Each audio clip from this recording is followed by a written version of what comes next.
रखी। हालांकि इस मुद्दे पे बहुत कम चर्चा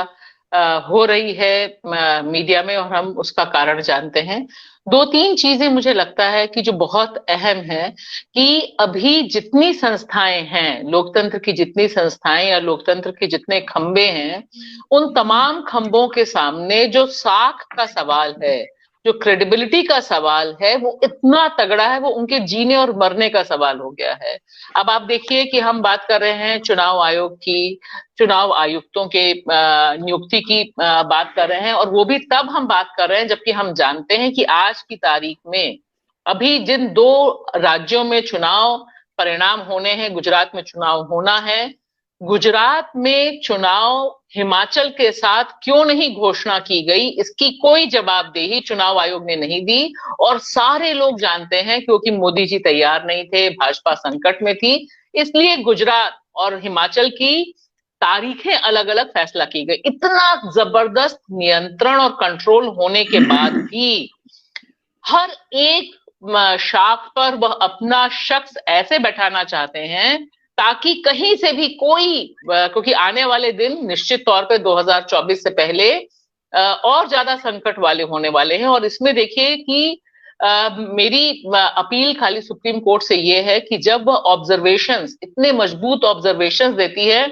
तब दिल थोड़ा सा सहम जाता है। जहां पे वो कह रही है कि बिजली की गति से आपको करने की क्या जरूरत थी, आप टीएन सेशन को याद कर रहे हैं, आप याद कर रहे हैं कि क्या प्रधानमंत्री से सवाल पूछा जा सकता था, आप ये पूछ रहे हैं कि वीआरएस लिए, क्योंकि सब लोग जानते हैं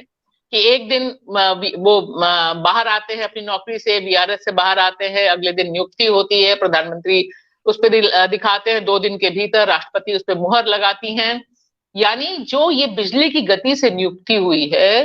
तमाम नियमों को धता बताते हुए, उसकी वजह तलाशते हुए सुप्रीम कोर्ट जो ऑब्जर्वेशंस दे रहा है, उन ऑब्जर्वेशंस के बाद अगर वह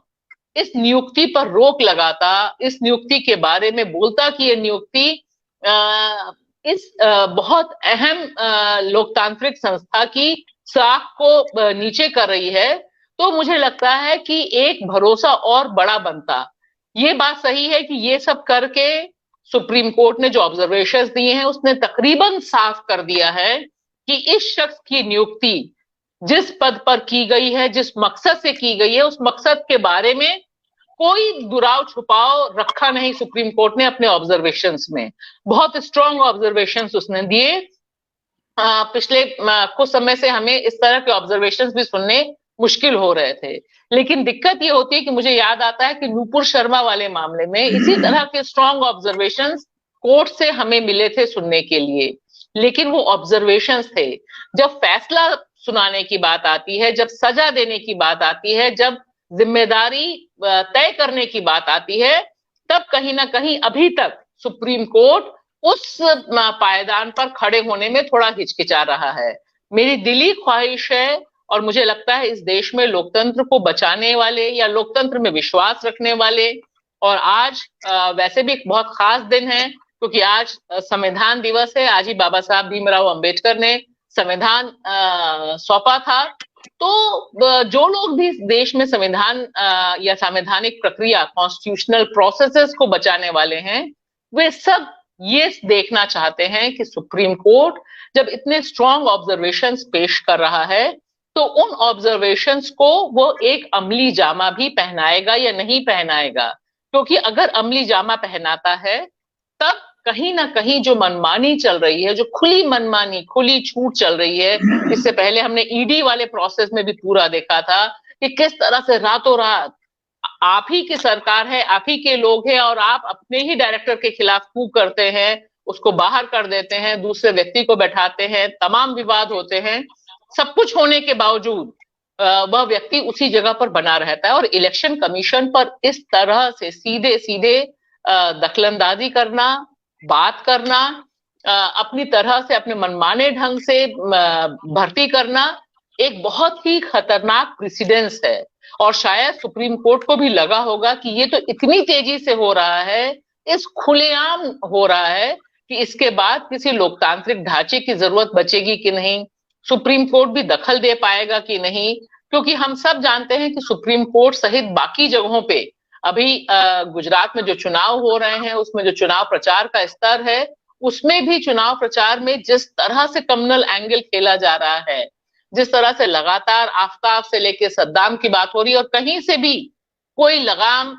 कसने की स्थिति में नहीं है, कोई सवाल उठाने की स्थिति में नहीं है, कोई नोटिस भेजने की स्थिति में नहीं, किस तरह का कम्युनल कार्ड आप नहीं खेल सकते जो देश के कॉन्स्टिट्यूशन के खिलाफ है। तो मुझे लगता है कि सुप्रीम कोर्ट ने ये सोच के ये दखल दिया होगा, ये जो ऑब्जर्वेशन दिए हैं कि अब सर से पानी ऊपर जा रहा है इतनी तेजी से, जैसे कहते हैं ना कि एक थोड़ा सा पर्दा आप रखते हैं, थोड़ी पर्देदारी रखते हैं, कुछ नियम कायदे, इतनी हड़बड़ाहट की। देखिए आप सुप्रीम कोर्ट भी क्या कह रहा है कि इतनी अर्जेंसी क्या थी, इतनी इमरजेंसी क्या थी, बिजली की गति से आपको काम करने की क्या जरूरत थी, आप टीएम सेशन को याद कर रहे हैं। तो ये जो सारे शब्द हैं यह बता रहे हैं कि भारतीय लोकतंत्र में जो संकट है वह रियल टाइम का संकट है, जो पूरा का पूरा टेक ओवर है लोकतंत्र और लोकतांत्रिक संस्थाओं का, मन माफिक जो एक मोनार्की वाला पूरा सिस्टम भारत में चल रहा है, राजशाही वाला सिस्टम चल रहा है कि सब चीजें अपनी तरफ, राजा की इच्छा अपनी तरफ, और लेटरल एंट्रीज हम देख ही रहे हैं कि किस तरह से पूरी की पूरी ब्यूरोक्रेसी को प्रभावित कर रही है। अब आपके सेक्रेटरीज लेटरल एंट्री वाले हो रहे हैं जिनको कोई जरूरत नहीं आईएएस होना। ये जो सारा सिस्टम है, इस सिस्टम पर जिस तरह से कब्जा है उसके लिए एक खतरे की घंटी बजाता है सुप्रीम कोर्ट के ये सारे ऑब्जर्वेशंस। और मुझे लगता है कि अगर ये ऑब्जर्वेशंस एक फैसले में तब्दील होते हैं, सुप्रीम कोर्ट अगर दखल देता है कुछ समय के लिए ही सही, इस नियुक्ति को ठंडे बस्ते में डालने की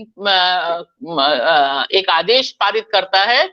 तो शायद एक संकेत ये जाएगा कि सुप्रीम कोर्ट के पास अभी भी दखल देना, कॉन्स्टिट्यूशन को बचाना, कॉन्स्टिट्यूशनल प्रैक्टिसेस को बचाने का एक मादा, एक हिम्मत बची हुई है। वरना तो हम सब जानते हैं लोगों के भीतर भी ये बात नीचे तक पहुंच गई है। जैसे ईडी को लेकर मजाक उड़ता है, ईडी रेड्स को लेकर मजाक उड़ता है, उसी तरह से बाकी संस्थाओं की भी साख बहुत तेजी से कम हो जाएगी। और शायद यह चीज खुद सुप्रीम कोर्ट के लिए, खुद जो पूरी जुडिशियल सिस्टम है उसके लिए भी शुभ संकेत नहीं है। जी।